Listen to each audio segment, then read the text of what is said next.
नमस्ते।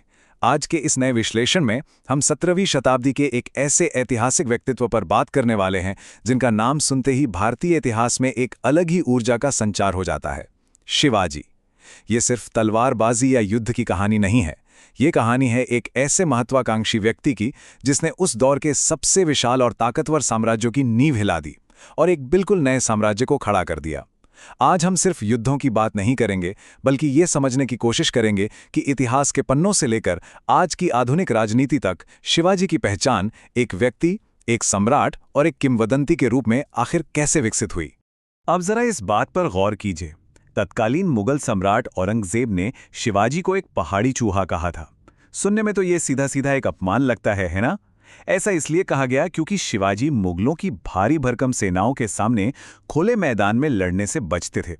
लेकिन कमाल की बात तो यह है कि जो मुगलों के लिए एक ताना या झुंझलाहट थी, वही शिवाजी की सबसे बड़ी रणनीतिक ताकत बन गई। उन्होंने दक्कन के ओबड़-खाबड़ पहाड़ों, घने जंगलों और घाटियों का इतना बेहतरीन इस्तेमाल किया कि ये पहाड़ी चूहा बड़ी-बड़ी शाही सेनाओं के लिए एक अजेय चुनौती बन गया। तो चलिए बिना किसी देरी के इस कहानी में गहराई से उतरते हैं। आज के इस सफर को हमने 5 मुख्य हिस्सों में बांटा है। पहला, विद्रोही का उदय। दूसरा, मुगल साम्राज्य को चुनौती। तीसरा, छत्रपति का राज्याभिषेक। चौथा, उनकी रणनीतियां, किले और नौसेना। और आखिर में उनकी विवादित विरासत। भाग 1, विद्रोही का उदय। उस वक्त 17वीं सदी के दक्कन के पठार का माहौल काफी अशांत था।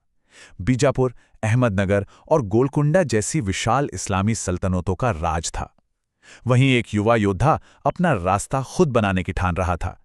शिवाजी के पिता शाहजी एक मराठा सेनापति थे जो अक्सर इन सल्तनतों के बीच अपनी निष्ठा बदलते रहते थे। लेकिन अपनी माता जीजाबाई से प्रेरित होकर शिवाजी ने कुछ बहुत ही अलग और बड़ा करने का सपना देखा। जरा इनकी सफलता की रफ्तार देखिए। 1647 में महज 16 साल की उम्र में, जी हां, सिर्फ 16 साल की उम्र में उन्होंने बीजापुर दरबार की उथल-पुथल का फायदा उठाया और रणनीति से तोरणा किले पर कब्जा कर लिया। वहां जो खजाना मिला उससे उन्होंने अपनी ताकत और बढ़ा ली।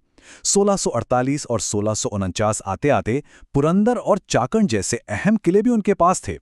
और फिर 1656 में जावली घाटी पर कब्जा। यह कोई छोटी मोटी जीत नहीं थी। इसने उन्हें दक्षिण पश्चिम महाराष्ट्र में पूरी तरह से स्थापित कर दिया। ये एक ऐसे साम्राज्य की शुरुआत थी जिसकी भनक उस वक्त की किसी भी बड़ी ताकत को नहीं लगी थी। अब सवाल ये है कि इन जीतों के पीछे का असली राज क्या था? वो था गनिमी कावा। ये गुरिल्ला युद्ध रणनीति का मराठी शब्द है।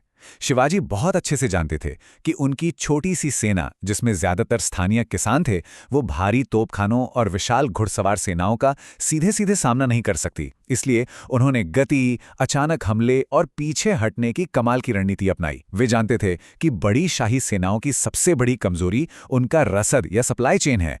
उनकी सेनाएं अचानक हमला करतीं, रसद लूटतीं और पलक झपकते ही जंगलों या पहाड़ों में गायब हो जातीं। और इस रणनीति का सबसे जबरदस्त और नाटकीय किस्सा है 1659 का।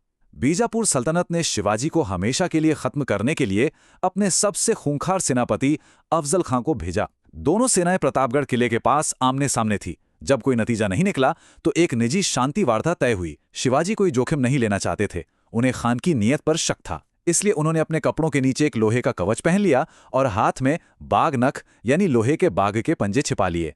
जब मुलाकात के दौरान हाथापाई हुई तो खान का खंजर शिवाजी के कवच से टकरा कर रह गया और शिवाजी ने अपने बाघनख से अफजल खां को वहीं ढेर कर दिया। इस घटना ने पूरे दक्कन में तहलका मचा दिया। भाग 2, मुगल साम्राज्य को चुनौती। बीजापुर को कमजोर करने के बाद अब मुगलों से सीधा टकराव लाजमी था। सूरत में शिवाजी की भारी लूट और मुगल सेनापति शाइस्ता खान पर हुए दुस्साहसिक हमले के बाद सम्राट औरंगजेब बौखला गया। उसने अपने राजपूत सेनापति जय सिंह को भेजा। हालात ऐसे बने कि 1665 में पुरंदर की संधि करनी पड़ी, जिसमें शिवाजी को मुगलों की शर्तें माननी पड़ी। लेकिन असली कहानी तो अभी बाकी थी। 1666 में शिवाजी को आगरा दरबार में बुलाया गया और उचित सम्मान न मिलने पर वे नजरबंद कर दिए गए। लेकिन उनका वहां से बच निकलना एकदम किसी सस्पेंस थ्रिलर फिल्म जैसा है। सबसे पहले उन्होंने गंभीर बीमारी का नाटक किया। फिर प्रायश्चित के नाम पर पुजारियों और गरीबों के लिए मिठाइयों की बड़ी बड़ी टोकरियां बाहर भेजनी शुरू की। जब पहरेदार रोज-रोज उन टोकरियों को देखकर बोर हो गए और उन्होंने चेकिंग में ढील दे दी, तब शिवाजी और उनका 9 वर्षीय बेटा संभाजी उन्हीं टोकरियों में छिप गए और बस वे औरंगजेब की नाक के नीचे से सुरक्षित बच निकले। मुगल सत्ता के मुंह पर यह एक बहुत बड़ा तमाचा था। भाग 3, छत्रपति का राज्याभिषेक। आगरा से भागने के बाद शिवाजी ने अपनी ताकत और जमीन दोनों फिर से हासिल कर ली, लेकिन एक बड़ी दिक्कत थी। तकनीकी रूप से वे अभी भी मुगलों की नज़र में एक विद्रोही जमींदार थे और अन्य मराठा सरदार उन्हें सिर्फ अपना समकक्ष मानते थे। अपने शासन को कानूनी और धार्मिक वैधता देने के लिए उन्हें एक औपचारिक राज्याभिषेक की सख्त जरूरत थी। लेकिन ये राज्याभिषेक इतना आसान नहीं था। ऐतिहासिक दस्तावेज बताते हैं कि दरबार के कुछ स्थानीय ब्राह्मणों ने उनका राजा के रूप में अभिषेक करने से इनकार कर दिया। उनका तर्क था कि शिवाजी एक कृषक पृष्ठभूमि से आते हैं और हिंदू वर्ण व्यवस्था के अनुसार केवल क्षत्रिय ही सिंहासन पर बैठ सकता है। ये एक बहुत बड़ा संकट था। इसका समाधान कैसे हुआ? वाराणसी के एक बहुत ही प्रसिद्ध पंडित गागा भट्ट ने एक वंशावली खोजी जिसमें दावा किया कि शिवाजी असल में सिसोदिया राजपूतों के वंशज हैं और इस आधार पर वो क्षत्रिय हैं। इस ऐतिहासिक बहस और समाधान के बाद 6 जून 1674 को रायगढ़ में पूरी शानो शौकत के साथ उन्हें छत्रपति की उपाधि दी गई। आइए आगे बढ़ते हैं और देखते हैं कि ये साम्राज्य कैसे काम करता था। शिवाजी सिर्फ एक बेहतरीन योद्धा नहीं थे, वे एक कमाल के प्रशासक भी थे। पूरे साम्राज्य को सुचारू रूप से चलाने के लिए उन्होंने अष्टप्रधान मंडल यानी 8 मंत्रियों की एक परिषद बनाई। इसमें पेशवा प्रधानमंत्री का काम देखते थे, अमात्य का काम था फाइनेंस या वित्त संभालना, सुमंत विदेश सचिव होते थे और सेनापति पूरी सेना के प्रमुख।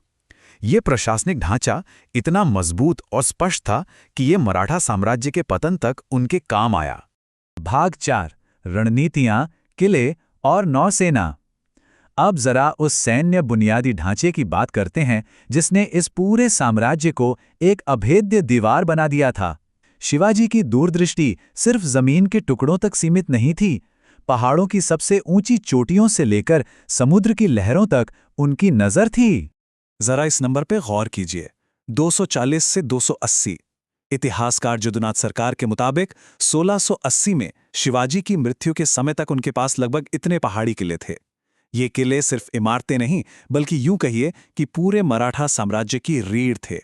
और सबसे दिलचस्प बात पता है क्या है? किसी भी एक किले की जिम्मेदारी कभी भी किसी एक व्यक्ति को नहीं दी जाती थी। हर किले में समान दर्जे के 3 अधिकारी रखे जाते थे।